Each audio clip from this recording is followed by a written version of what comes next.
it's Jules, and today I'm going to be discussing We Were Liars by Lockhart. Now, I heard from a couple of people that going into this book you should know nothing about it.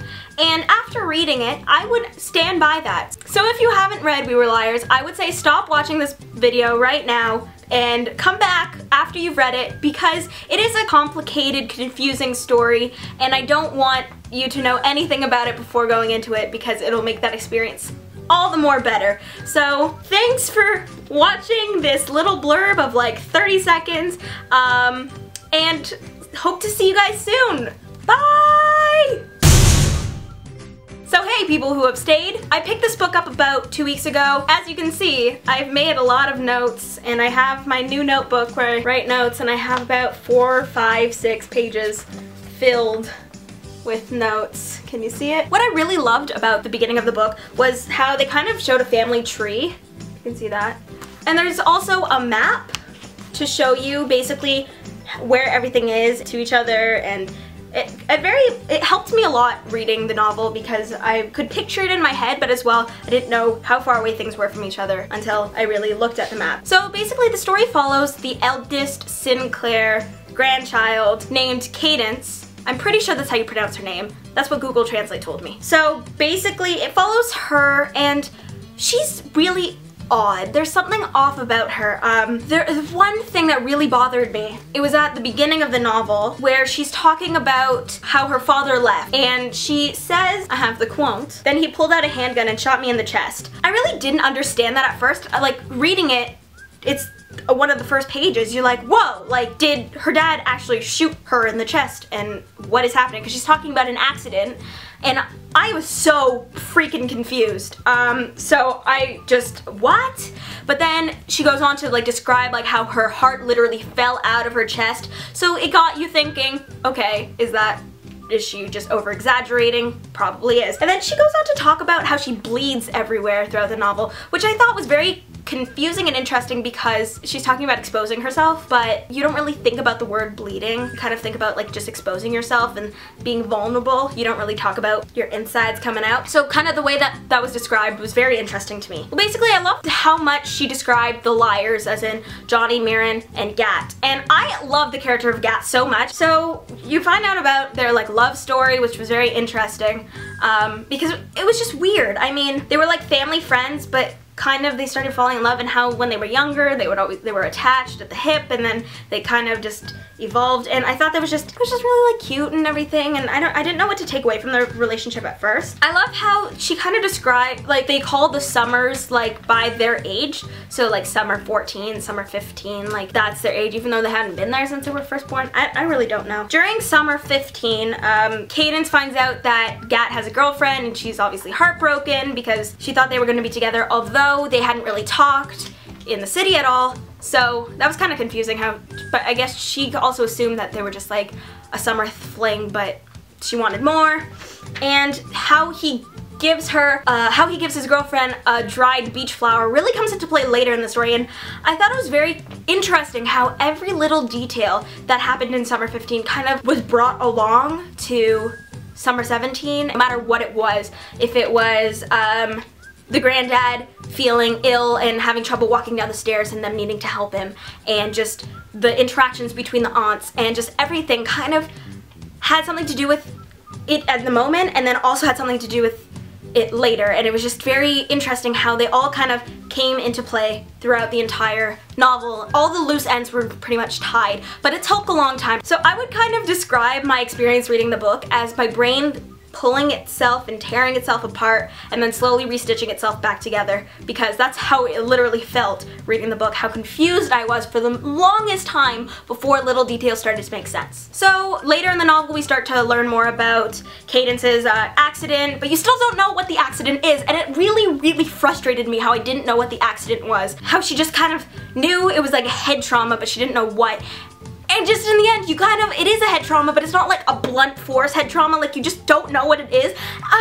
Confused me so much. And also, when she sends the other liars emails while she's in Europe with her father and they don't respond to her, really confused me as well, because I understood that they didn't really talk while they were not on the island, but I was so confused what was happening. Like, why did she go to Europe? Why wasn't she allowed to go back to the island? And also you find out later that her granddad funded the trip to go to Europe, and you're like, oh, there's so many why questions. Why is this happening? What's the end game? Like, what's gonna happen?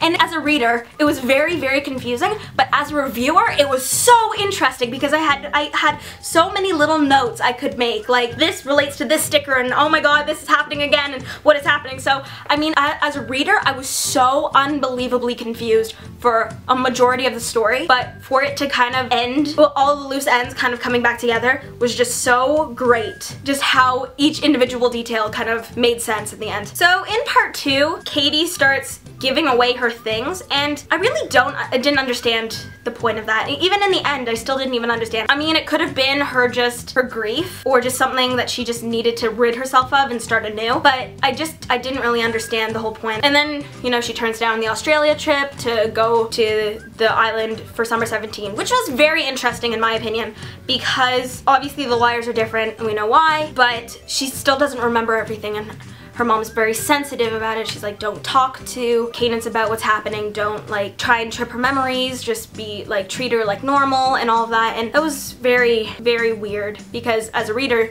you are Cadence, you don't understand what's happening and you only know what she knows. Part 3 is where everything started to get really interesting for me, because you could see the granddad kind of start to lose it. It was just very interesting. What I really found interesting is when they go onto the island and all of a sudden Claremont, the house where the grandparents lived, is gone and it's a new place. Obviously, the grandmother passed away, and she acknowledges that, but she doesn't understand why there's a new house. And they're trying to explain to her, oh, like he just needed a fresh start. He just your granddad was very like he just didn't want any of the memories. And obviously, we find out later that it was burnt to the ground. And she slowly starts to realize these connections. I love how it kept coming back to this fire. Every single thing kept coming back to the fire. She realizes there was a fire. Then she realizes she set the fire. Then she realizes, oh my god, there was dogs trapped in the house.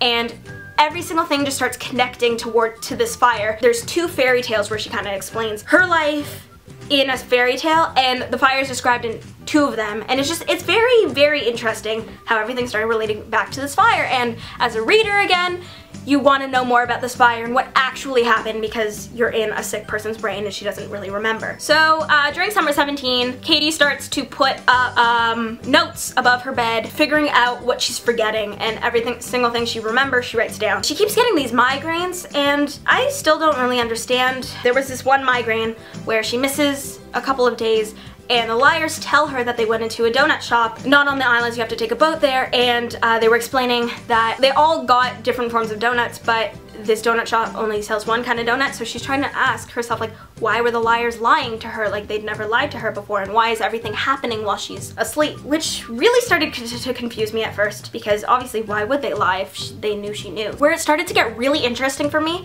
was when Katie would wake up one night and she saw her Aunt Carrie just walking around in the middle of the night, because she said that she couldn't sleep without Ed, but there was something off about their interaction that really irked me. And she described it that you could hear Will, her crying in the background for his mom, but she kind of just didn't make the connection. And Carrie was talking about Johnny, and then Katie asks Carrie in the morning, oh, did you ever find out what was wrong with Johnny? And she goes, I have no idea what you're talking about. And right there, it kind of really frustrated me, because obviously we knew something was happening, but like, is there something off about Carrie? Is there something off about the situation? What is happening? And you're still very confused at this point. And I don't think anything really gets resolved until the end of the novel, which was irritating.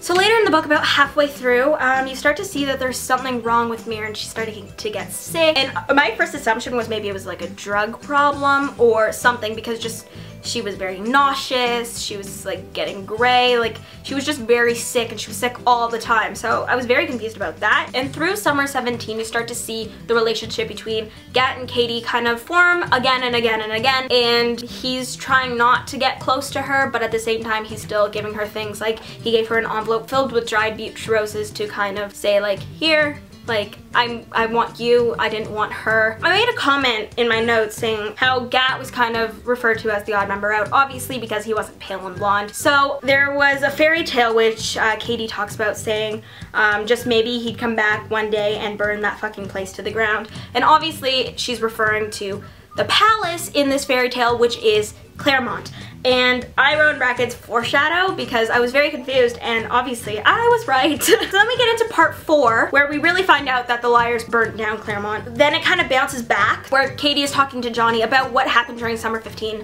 and what she doesn't remember because she just really wants to remember now. And they talk about how Bess, Carrie, and Penny, the aunts, are trying to manipulate the granddad because they really want his money, obviously. And they don't really want to work for it, so they try and push their kids to kind of get it from him. And then we find out that Katie remembers the fire, and she remembers why the 2 dogs aren't on the island that summer is because she left them in the house to burn. So when we get to the truth, which is very much my favorite part because everything starts to make sense, we find out that Mirren, Gat, and Johnny died in the fire. And this really, really blew my mind a lot because I just really didn't see it. I mean, I didn't realize until after I found out that nobody was really talking about them throughout summer 17.